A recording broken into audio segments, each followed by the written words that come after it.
And if you'd like to see what normal is and what actual recorded wave heights are, you can download the My Coast app, which is something the state offers for all of our residents, and you can see the activity at your nearest tide station. So I'd encourage everyone to do that, or go to My Coast NJ, where you can also see that same information online. The governor made an important point about tidal influence in our riverine communities, right? The Delaware River is tidal up to Trenton, and the effect of the tides on our river systems can increase flooding conditions in particularly urban communities that are far from the Jersey Shore, and that's something to be really mindful of.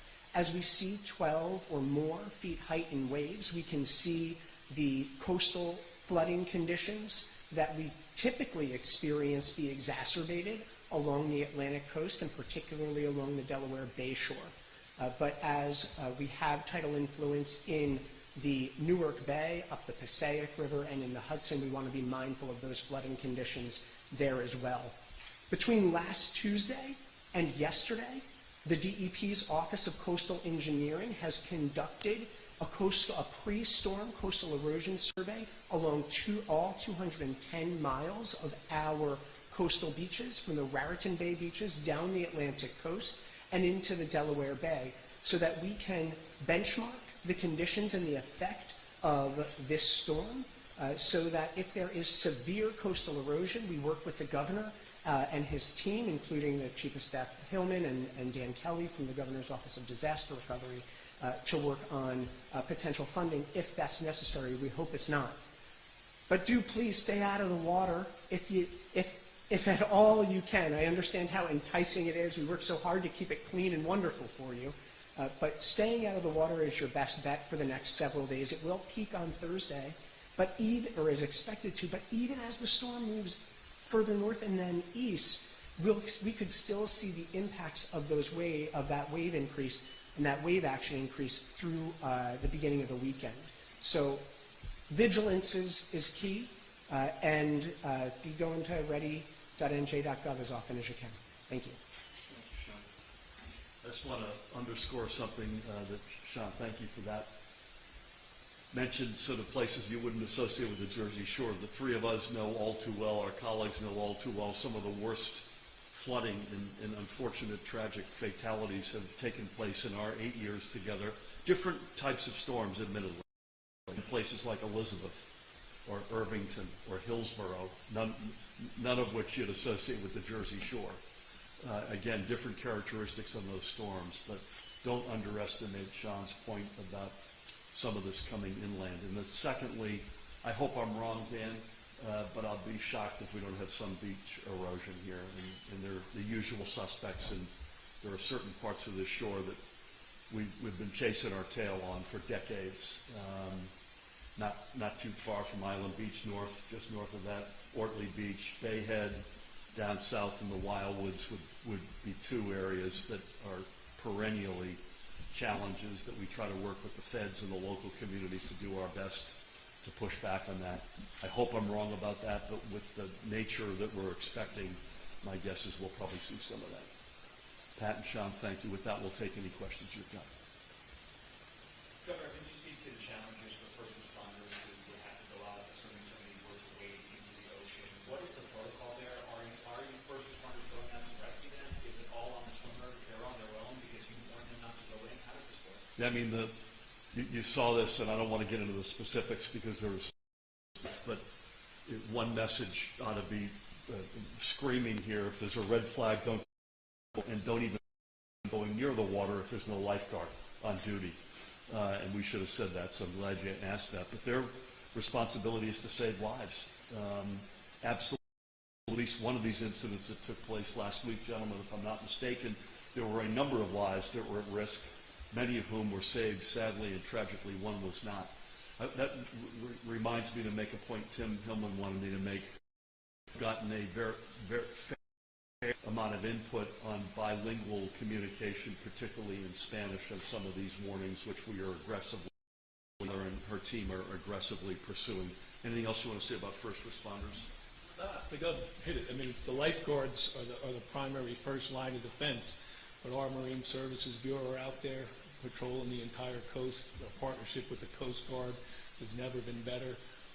But that rapid response, it doesn't take all too long to lose life out there. And so, we'll be out there, I know that, but it's difficult to save lives once they've been pulled away in it. You know, Sean mentioned that Island Beach State Park is open for business, but swimming there is not. And presumably you've got a whole army of people there, lifeguards and others, to enforce that.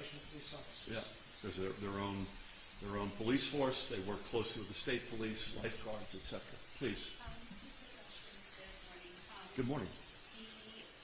The young girl who was passed away in Belmar, do we know that Riverside, or is that still under investigation? I think we should probably hold off on that. If you read the press, the overwhelming speculation is a rip current. Okay. But I don't probably shouldn't get into any of the specifics on that if it's okay. Okay, sure.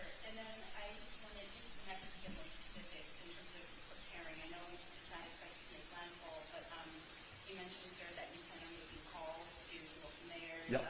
Anything, do we know what that call is going to be about later today? Yep. Any other specifics you get? Yeah, so we've already, it's not like we're waiting for this. This is a group call, but I've been back and forth with mayors, myself, our team, Tim, and Rob Field, who's known to everybody in the state. I think there's no one in the state that doesn't have Rob's cell phone number, including one mayor that was mad at him, actually put it up on a billboard a few years ago. But we're in touch with these folks constantly. This is a group call that'll take place literally right after our gathering. Pat and Sean will be on with me, Dan and Tim and Rob, and we'll go through a lot of what we've just said. We'll probably raise more as an offer of help than Bigfooting, whether or not it would help local communities message against complacency if we were to come in and say there's no swimming on the Jersey Shore through X day. That's something we'll probably test with these mayors if they want that. We would still reserve the right, if we think even if they didn't want it, that we would need to do it. As Dan reminded me, we closed beaches during COVID, so we had the authority to do it, but that's something we want to talk to them about. I think we're going to plead with them to put the red flags up until further notice. Is that fair to say, guys? And to make sure their messaging is amplified by us, and that they can amplify our messaging as well, including you can still have a great time on the shore this week. Lots of pools. Again, it's a weird dynamic, admittedly. You're not going to have thunder, lightning. You might have a little rain tomorrow, a little bit into Thursday morning, but this is largely a good weather week. So there's really no restriction other than swimming in the ocean in terms of what you can do, and that's a message we want to make sure people get out. This is one of the biggest weeks of the summer. Thank you. Sir.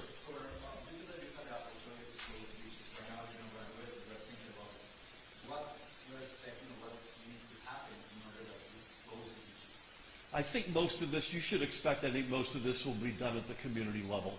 You're starting to see the dominoes fall. We've got up and down the shore, whether it's county executives or shore mayors, an incredibly responsible group of leaders who we've worked with now for 8 years through thick and thin, including bad storms and COVID, to pick two examples. So I personally am optimistic that the right decisions will get made locally, and you're starting to see that as we speak. You saw Tony Vaz in Seaside Heights, for instance, very aggressively responding to the tragedy there. You've seen Wildwood, Atlantic City, I think now Asbury Park, Island Beach State Park.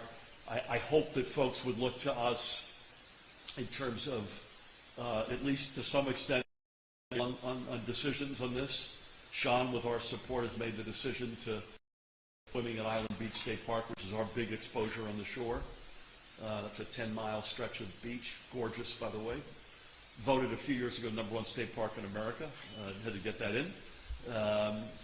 So I would hope that, but if we think that in particular the shore mayors and executives need help in amplifying and sort of strengthening the message that they're trying to deliver locally, we're open to helping them in any way we can, including a blanket step.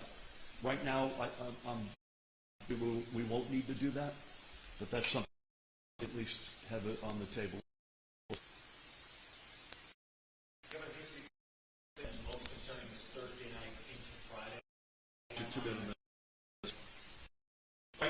terms of So the rip currents have been increasing, and we've had an experience growing over the last several weeks.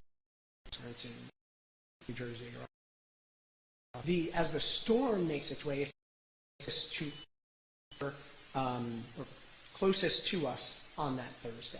So the effects are the precipice at that point, right? But even as it moves further away from us, right? Because it's going like this, right? It's making a bend. As it moves further away from us, the winds will still affect us, and so you can expect these conditions to at least the early part of the weekend. The other thing that I think is worth repeating is what Pat mentioned. I think we all mentioned there's a particular moment that we're expecting Thursday evening with the combination of highest level of swells in terms of the flooding risk. So put aside the personal safety, it's acute when we are most concerned about the potential.